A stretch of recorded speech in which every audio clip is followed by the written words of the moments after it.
तो मंत्री कपिल मिश्रा ने भी बयान दिया। उन्होंने कहा कि जो भ्रष्टाचार का पुलिंदा लेकर घूमते थे, आज उन्हीं के भ्रष्टाचार की रिपोर्ट सामने है। शर्मनाक बात है कि इस पर अरविंद केजरीवाल और उनके गैंग के लोग मुंह खोलने को तैयार ही नहीं है।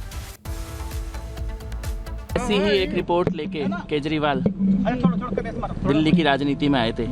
आज ऐसी रिपोर्ट उनके भ्रष्टाचार के खिलाफ दिल्ली की जनता के सामने है। और शर्मनाक बात यह है कि केजरीवाल और उनका गैंग का कोई आदमी इस पे मुंह खोलने को तैयार नहीं है। ये रिपोर्ट आज टेबल हुई है, ये सार्वजनिक होगी, दिल्ली की जनता के एक एक व्यक्ति तक जाएगी। और विधानसभा के अंदर जब इस पे चर्चा होगी परसों, तो इस रिपोर्ट में केजरीवाल और उसके गैंग के भ्रष्टाचार, जिस प्रकार से दिल्ली को लूटा और बर्बाद किया है, उसका एक एक सच दिल्ली की जनता देखेगी।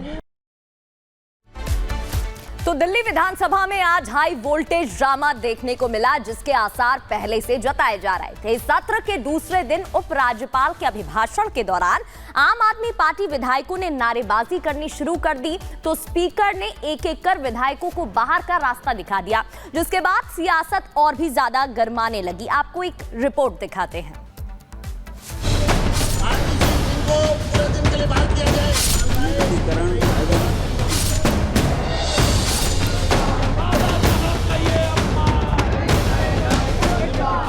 जैसी आशंका थी वैसा ही हुआ। दिल्ली विधानसभा सत्र के दूसरे दिन हंगामा जोरदार हुआ। उपराज्यपाल ने अभिभाषण देना शुरू किया तो आप विधायकों ने नारेबाजी की। स्पीकर को गुस्सा आया, एक एक को उठाकर बाहर निकाल दिया।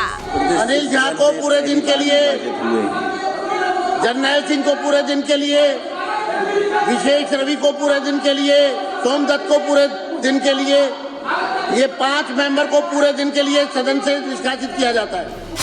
आप विधायकों को बाहर निकालने के लिए विधानसभा अध्यक्ष ने मार्शलों का सहारा लिया। सदन की कार्यवाही में हंगामा मचाने के आरोप में 15 विधायकों को दिन भर के लिए सस्पेंड कर दिया गया। निष्कासित किया जाता है। आतिश सिंह को पूरे दिन के लिए बाहर किया जाए। नियमितीकरण एवं किफायती आवास। सुरेंद्र सिंह को अपने आप में ही पूरे दिन के लिए निष्कासित किया जाता है। वीर सिंह धिंगान को पूरे दिन के लिए निष्कासित किया जाता है।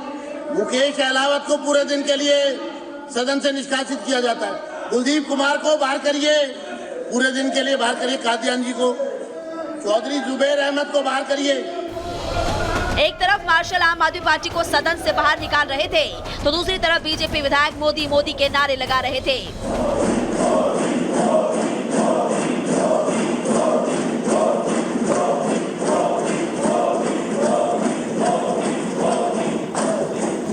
सस्पेंड किए जाने वाले आम आदमी पार्टी के विधायकों में नेता प्रतिपक्ष आतिशी, गोपाल राय, अनिल झा, विशेष रवि, जरनैल सिंह, वीर सिंह धिंगान, मुकेश अहलावत, सुरेंद्र सिंह, चौधरी जुबैर अहमद, सोमदत्त, वीरेंद्र कादियान, इमरान हुसैन का नाम शामिल है।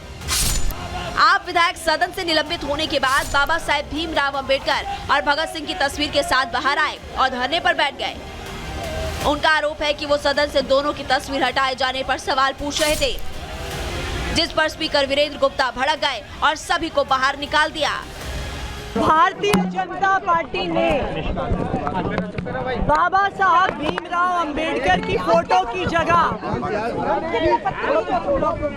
नरेंद्र मोदी जी की तस्वीर लगा दी है। क्या आपको लगता है कि नरेंद्र मोदी जी बाबा साहब भीमराव अंबेडकर से बड़े हैं? मैं भारतीय जनता पार्टी से ये पूछना चाहती हूँ, आपको इतना अहंकार हो गया है? इसी के खिलाफ आम आदमी पार्टी ने प्रदर्शन किया और हम सदन से लेके सड़क तक इसके खिलाफ प्रदर्शन करते रहेंगे। मतलब तानाशाही की हद देखने को मिल रही है इस सरकार में। पहले तो मुख्यमंत्री कार्यालय से शहीद आजम भगत सिंह जी की, बाबा साहब की फोटो में हटा दी गई। उसके बाद जब पूछा गया तो उसका कोई जवाब नहीं दिया जा रहा। पूछने पर एटलीस्ट इतना तो हमारा अधिकार बनता है, हम भी सदन के सदस्य हैं, कि भाई फोटो में क्यों हटा दी, अपना उसमें आप अपनी बात तो बता दो। तो उस पर कोई जवाब ही नहीं, भी उठा के बाहर कर दो। यही सवाल आज हमने अध्यक्ष जी से पूछा कि क्या बाबा साहब से बड़े नरेंद्र मोदी जी हैं, कि बाबा साहब के फोटो को हटाकर नरेंद्र मोदी जी का फोटो लगा गया। इससे मैं आहत हूँ, पूरा देश आहत है। हमारी ये मांग थी कि बाबा साहब का फोटो फिर वहीं लगा दिया जाए जहां पर लगा हुआ था, लेकिन जो ही हमने ये बात उठाई, हमें सदन से बाहर फेंक दिया गया। बीजेपी आरोप लगा रही है कि आम आदमी पार्टी का हंगामा कैग रिपोर्ट पेश होने की बौखलाहट है और यही बौखलाहट हंगामे और नारेबाजी के बाद सामने आ गई। Bureau report, Republic Bharat. सदन से निष्कासित किया जाता है। वीर सिंह धिंगान को पूरे दिन के लिए निष्कासित किया जाता है। मार्शल। और अब बात बिहार की। आरजेडी के मुखिया लालू यादव और उनके परिवार की मुश्किलें बढ़ने वाली है। वो इसलिए क्योंकि दिल्ली की राउज एवेन्यू कोर्ट ने उनके खिलाफ समन जारी किया है। आपको रिपोर्ट दिखाते हैं।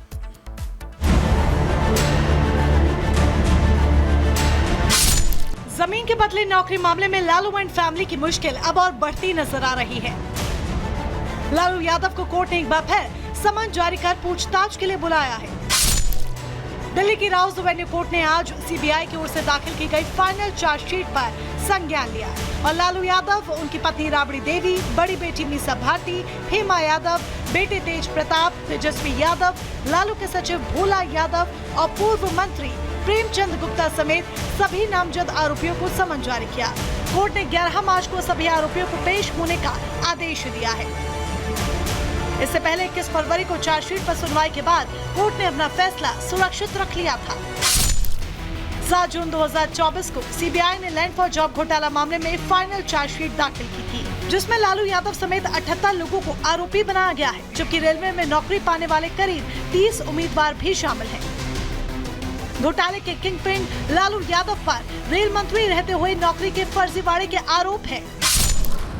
आरोप है कि साल 2004 से 9 के बीच रेलवे में फर्जी तरीके से नौकरियां आवंटित की गई। नौकरी के बदले लालू यादव ने अपने परिवार के लिए जमीन और प्रॉपर्टी ट्रांसफर करवाई।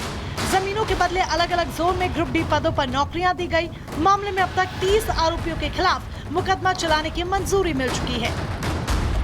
जमीन के बदले नौकरी घोटाले मामले में सीबीआई के अलावा मनी लॉन्ड्रिंग यानी कि ईडी भी जांच में जुटी है, जिस पर कोर्ट ने सुनवाई टालते हुए 1 मार्च को नई तारीख दी है। उम्मीद जताई जा रही है कि अब अगली सुनवाई में ईडी की ओर से मुकदमा चलाने की मंजूरी मिल सकती है। यानी कि मार्च का महीना लालू एंड फैमिली की टेंशन बढ़ाने वाला है, क्योंकि लैंड फॉर जॉब स्कैम में जांच में तेजी आएगी। ईडी और सीबीआई दोनों जांच में उनकी मुश्किल बढ़ा सकती है। Bureau report, Republic Bharat. और अगर आप शादी के न्योते पर जाएं तो खाना खाने से पहले ये जरूर चेक कर लें कि आप जो तंदूर और नान रोटी खाने वाले हैं वो कहीं थूक वाली रोटी तो नहीं है। ये हम इसलिए कह रहे हैं क्योंकि जो रिपोर्ट सामने आई है, जो खबर सामने आई है, वो चौंकाने वाली है।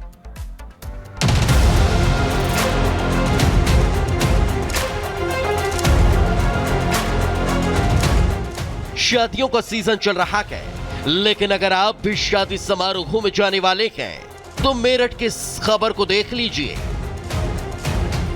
देखिए कैसे ये शख्स तंदूर रोटी बना रहा है, लेकिन रोटी को तंदूर में डालने से पहले उस पर थूक भी रहा है। तस्वीरें विचलित करने वाली है, लेकिन ये तस्वीरें आपको दिखाना भी जरूरी है, आपको सावधान करने के लिए, क्योंकि कहीं ऐसा ना हो कि आप लोग भी शादियों में थूक वाली रोटी खा रहे हो। कहीं आपके खाने में तो थूक नहीं मिला है, ये आपको जांचने परखने की जरूरत है। और क्या शादी समारोह में आप लोग जो खाना खाते हैं वो शुद्ध है या नहीं, इस पर भी आपको विचार करना जरूरी है। क्योंकि मेरठ के ब्रह्मपुरी थाना क्षेत्र में स्थित प्रेम मंडप में जो महापाप किया गया वो पाप नहीं अधर्म है, और यह धर्म करने वाला 22 साल का युवक है जिसका नाम इमरान है, जिसने बारातियों घरातियों को शादी में आए सैकड़ों मेहमानों को अपने थूक से सनी गंदी रोटी खिला डाली। तंदूर की रोटी पर जिस तरीके से एक विधर्मी उस रोटी पर थूकता हुआ नजर आ रहा है, आप देखिए पहले भी 19 फरवरी 2021 में पूरे देश भर में पहला मुकदमा जो था वो मेरठ से ही मुकदमा पंजीकृत कराया गया था मेरे द्वारा मेडिकल थाना में। जब भी हमारी प्रशासन से यही मांग थी कि इस जितने भी मंडप हैं और ये रेस्टोरेंट है सब में सीसीटीवी कैमरे लगे, आज तक उन कैमरों का नहीं पता मंडपों में। आप देखिए धर्म भ्रष्ट जो हो रहा है, हमारी हिंदू शादी में जो विधर्मी मुस्लिम कारीगर हैं तंदूर की नान जो लगाते हैं रोटियों पर क्यों थूकते हैं, क्यों हमारा धर्म भ्रष्ट करते हैं? तो मैं तो सख्त कार्रवाई चाहता हूँ। रोटी पर थूकने से पहले उसकी मंशा क्या रखी ये तो हम नहीं बता सकते, लेकिन आप सोचिए जरूर कि जिनसे आप लोग शादियों में या फिर किसी और पार्टी में खाना बनवा रखे हैं क्या वो आपको शुद्ध खाना खिला रहा है? ये इसलिए सोचना जरूरी हो गया है क्योंकि आपके स्वास्थ्य से जुड़ा मामला है। हालांकि वीडियो सामने आने के बाद इमरान पर एक्शन लिया गया। पुलिस ने थूक से सनी रोटियां खिलाने वाले इमरान को गिरफ्तार कर लिया। ये वीडियो थाना ब्रह्मपुरी के प्रेम मंडप का बताया जा रहा है, जहां पर शादी समारोह में तंदूर पर रोटी बनाते वक्त एक व्यक्ति थूक का इस्तेमाल कर रहा था। इस मामले का पुलिस द्वारा संज्ञान लिया गया है। इसमें जो मुख्य अभियुक्त है जो थूक लगा रहा था, उसका नाम इमरान पुत्र यूनुस, इसे पुलिस द्वारा गिरफ्तार कर लिया गया है। रोटी में थूक कांड का ये कोई पहला मामला नहीं।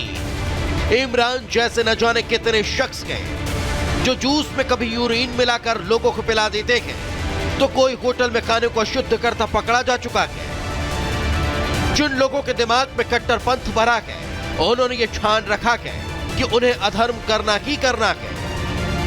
उन लोगों का तो पता नहीं वे अधर्मी सुधरेंगे या नहीं, लेकिन आप लोगों को जरूर सतर्क रहने की आवश्यकता है ताकि आपको कोई थूक वाली रोटी न खिला पाए। Bureau report, Republic Bharat.